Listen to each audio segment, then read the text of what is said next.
Hello everyone and welcome to this new video where we will be going over starting to create our first characters or another character for our own games.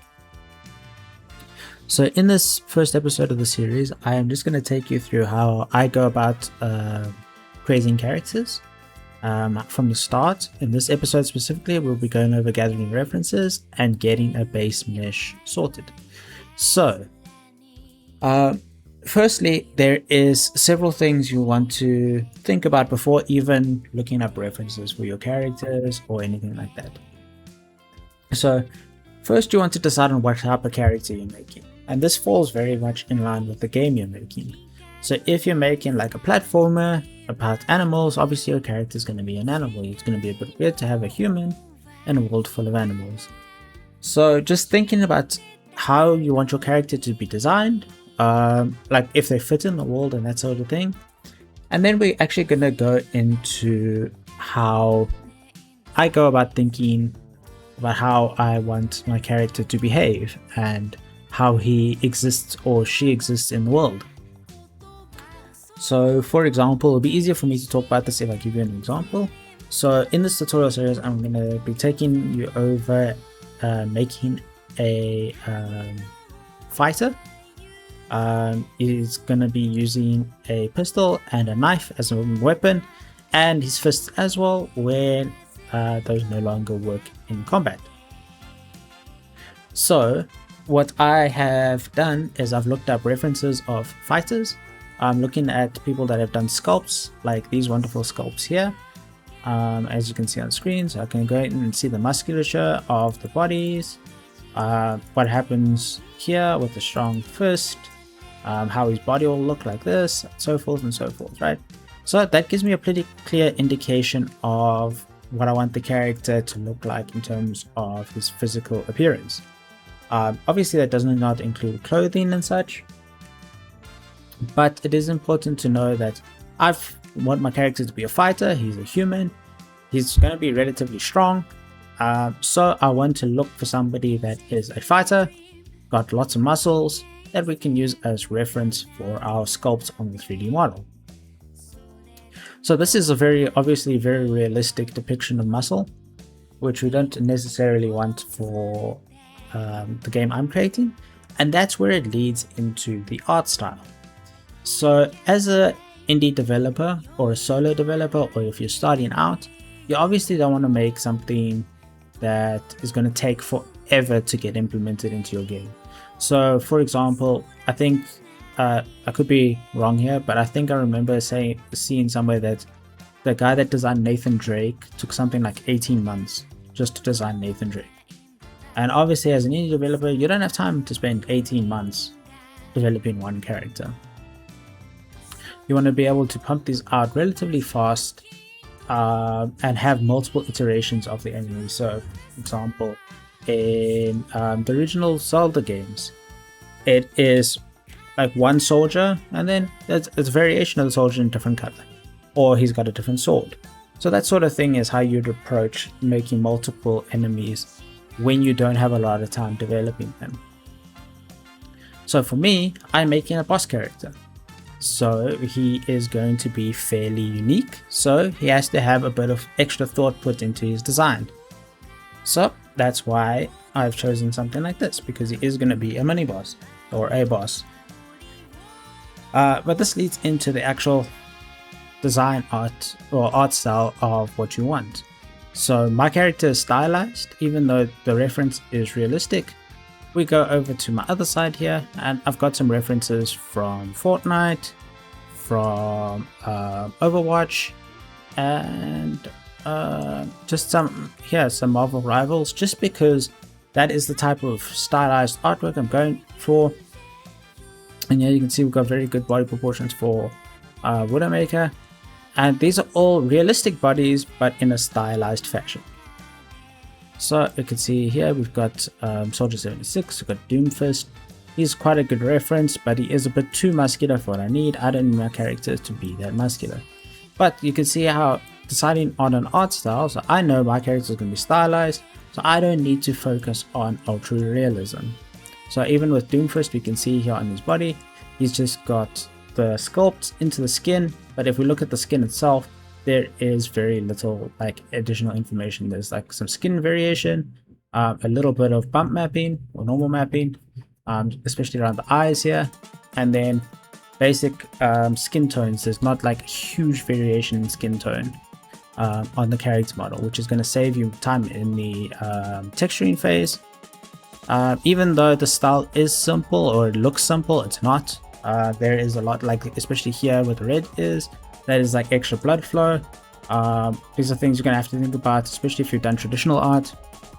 You're going to follow where the body's blood flow goes to increase like color density. For example, here on Soldier 76, he is basically got not much color variation except for his scar and on his brow, but that's where the scar goes to. But his nose has no variation. So I got to think about, okay, my character will probably have some color on the nose to add a bit more redness, to show that there is a bit more blood and transparency in the nose. So it's just sort of this stuff you have to think about.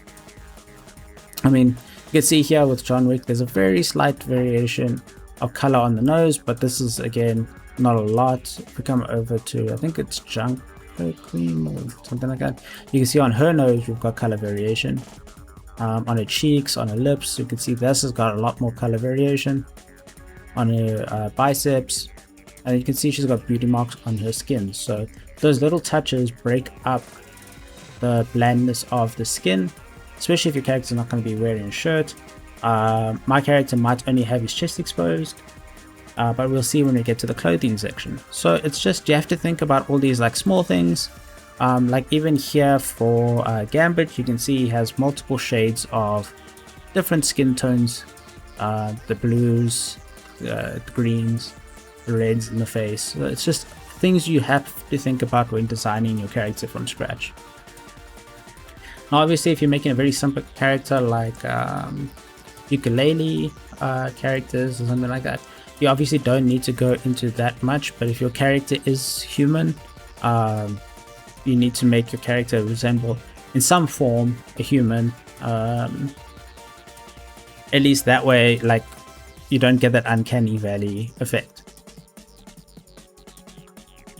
Then before we move on to clothing, this is something you need to think about as well, is what is your character for? Like I said, mine is for a boss battle, but if you're, let's say you were making a holy monk and he had a long flowing robe, it probably wouldn't be a great idea to give him a long flowing robe, because you're going to have to animate or use cloth physics for the robe, and it might not act how you want. And especially as indie devs, you don't want to be spending weeks and weeks and months possibly just trying to get the clothing physics working correctly. So think about functionality over design, but don't think only functionality, because then every character will be fighting in their underwear. So make sure that you think what you want the boss to do, how he will bend, how he'll animate. It doesn't matter if there's that much clipping, but you want it to be realistic, or at least fool the viewer into thinking it's realistic. Yeah, so then you'd go in and think about the clothing your characters would wear. So I've gone in and looked at some Yakuza members, because my guy is a gangster. So I've looked for some tattoos that I maybe want him to wear, necklaces, that type of thing. Maybe he'll wear a suit, so then I'll look at the John Wick suits, see if there's something there. Some more sort of traditional Yakuza or gangster fighting wear. The tattoos. Here's some designs from Shifu. So you can see, if my character was to fight, you can see how they designed their character. Everything here will flow nicely in animation, because there's not a lot of over design. So when your character bends and kicks and such, it's not too much of a hassle to get working. So here you can see I've got found like quite a nice design that I think would work. I've looked up other gangsters like here. You can see he's got the cool shirt, the nice watch, the nice jacket. All things you could incorporate if you wanted more muscular. Again, like I said, he's a fighter, so I was looking at fighter references. Just go through, take your time, see what you can find. Here's Yakuza like a dragon outfit. You can see there's some that are like the suits here. So just go in, take your time getting the characters, like finding references you want. Here's some more gangsters. Here's Kuz from Yakuza 0. So really take the time, build up a library of references that you think could work. Please don't steal art, don't steal it. Make sure that what you create is your own. Use these as inspiration. So if you aren't quite creative, or you struggle with things like that, you could always hire someone. You could purchase a model if you wanted to, and then you can go to look at the rigging videos I've done to get that working. But if we're creating character from scratch, please do not steal somebody's artwork and claim it as your own. Just use their stuff as reference and then make your character your own. So once you got that, I needed to think about also my character is going to have weapons. It's probably going to have a pistol and a butcher's knife. So even if you know what a butcher's knife looks like in your head, probably good just to get a reference, just to remind yourself, okay, this is, I forgot, oh, the butcher knife has a hole. Okay, great. So I can look at the reference, there's a hole, I can add it into the model. So these are all things you just need to think about. You need to see what type of weapons they'll have, the art style, how they texture things. So just think about how that fits into your character, like where's he going to keep the knife, where's he going to keep the pistol on the body. If he keeps it in his pants, that's fine. The knife, where does he keep that? I mean, it's a game, so you could just pull it out from behind his back, doesn't really matter. But yeah, once you've built up a sufficient library of references, we can then go ahead into start getting our character a base mesh. Okay, so now that we're going to actually start working on our base mesh. So what I use for my characters is this program called Character Creator 5. So I use this because it gives me very nice control and integration with Unreal really quickly. It is an expensive software, so I know it's a gateway entry, but you can go and purchase base meshes off places like ArtStation or CG Trader to get base meshes. This just gives me more control on the base meshes you want to use. And that I'll use in my game. The principles will be the same regardless. I will just be using this to create a base mesh and then taking it over to ZBrush, where I'll do all the sculpting. I don't really know Blender's sculpting that well. I was trained in ZBrush, so that's what I'll be using. From there, I will then go into building out the actual character's model in ZBrush, and then bringing it back over to Character Creator, because it's got an auto rigging feature and the character works right out the box. And I know as creators we want to do everything from scratch, but we also don't have all the time in the world. So I'm a big proponent or big fan of using any tool except AI to get you further and further ahead. Whatever makes your life easy as a developer, use it. So I'm going to be using Character Creator to create the base mesh, changing it a bit how I want, and then sending it over to ZBrush. So let's get started with that. So I'm going to go into Actor Mixer. I'm going to make a male character as a basis. Now you can ignore the skin, which should be fine. Let's see as it loads up here. Okay, so here is our character. I'm going to put him into an A pose, which is the more natural of the poses. Okay, so from here I can go in and use these morphs to change how I want the character to look. You can see I've got them in the list over here as well. This will just give me a quick base mesh of what I want the character to look like. So I'll click start mixing. And then as you can see, as I move this around, we can get different shapes of what I want the character to look like. There's a more very stylized version of a character into a more sort of anime-esque. into realism and back to there. So I'm gonna go with slightly more muscular character. So let's start there. I can go over to the head. I'm like, okay, cool. We can move up to his head, see what we can do here. We're going to be sculpting all of this just to find a nice sort of base mesh. So I'm actually going to come in here and find a Asian head, because the guy I'm gonna I have to stop mixing first. The character I'm gonna create is gonna be Asian. I'm just gonna drag and drop a couple heads in here. So, and then I can go back in here, and then I can go in and change how I want my characters to look. And as we mix between the two, you can see we get more of a mix between the two. I think I like this face a bit more. And then obviously we could go in and tweak this even further if we wanted to, but that's fine for now. I'm not going to do anything beyond that. So that is the very basic body we have. I'm just going to save this.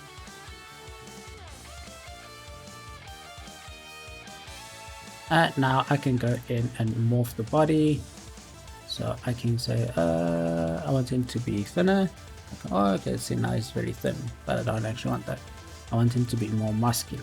So I'm gonna go in here, poke him out a bit, so something like that. Don't want it to be too much. And you can see we can got all these different sliders to see if we can make him bigger or not. I don't want that. You could also change between the various body size types, but like I said, when we looked at our references, the body is realistic like this, but with the art style like this. So we want to keep in generally good proportions. We're not going to make him anywhere near as muscular. Something probably a bit more muscular like Junker Queen here. We can also go in and see the sort of musculature of these. So something like that, right? Just remember, even here, you can see how big the muscles are here. That's a bit too much. So even if I wanted to, I could say, okay, now I want it to be a bit more muscular. Just make the adjustment. You can go in and see if there's anything you want. Nope. We can go in and adjust the shoulders to make them bigger if we wanted to. Make them wider. And all of this allows me to change how I want the character to act, behave, sort of in animation quickly, and see if this is the right fit. So I can go from the side and be like, okay, I want his chest to be a bit bigger. We're not going to give him boobs. But then we can go in, I think it's the... No, we don't have it here. I think it's the waist. Yeah, this is what I was looking for. So bring his waist in a bit. Great. Now we've got like a decent base mesh. I'm pretty happy with that. Gonna save, and then we can go in and just test. So now that he's like this, we can see what he looks like when he starts walking. And you know this is a very realistic depiction, so we're gonna have to change it up, change the texturing. So actually, let's go ahead and just change a couple things. Okay, oh, whatever. So here's our character. I'm gonna delete these because we don't need it. And we're gonna send this over to ZBrush. So let me get you there. Okay, so here we are in ZBrush. As you can see, we've got our character here in grayscale, which is perfect because we don't want any color info on him. We want him as basic as possible. We can go into the subtools, we can see everything we have, we can turn it on and off. So, example, there's his face, there's the body. We're mostly going to be working on the body, but we have a really good base to start working from in terms of musculature and what we want our character to look like. So from here, we're going to then start sculpting, which we will start in the next episode, and I'll go over how I sculpt and get the character ready for stylization. So I will see you in the next episode But if you have any questions about creating characters and other types of characters, let me know in the comments below. Let me know what type of character you're going to create. I would be interested to see. Maybe we can start inspiring each other with some cool artwork. That's going to be it for this episode. So drop me a like and subscribe. And I will see you in the next video. Cheers.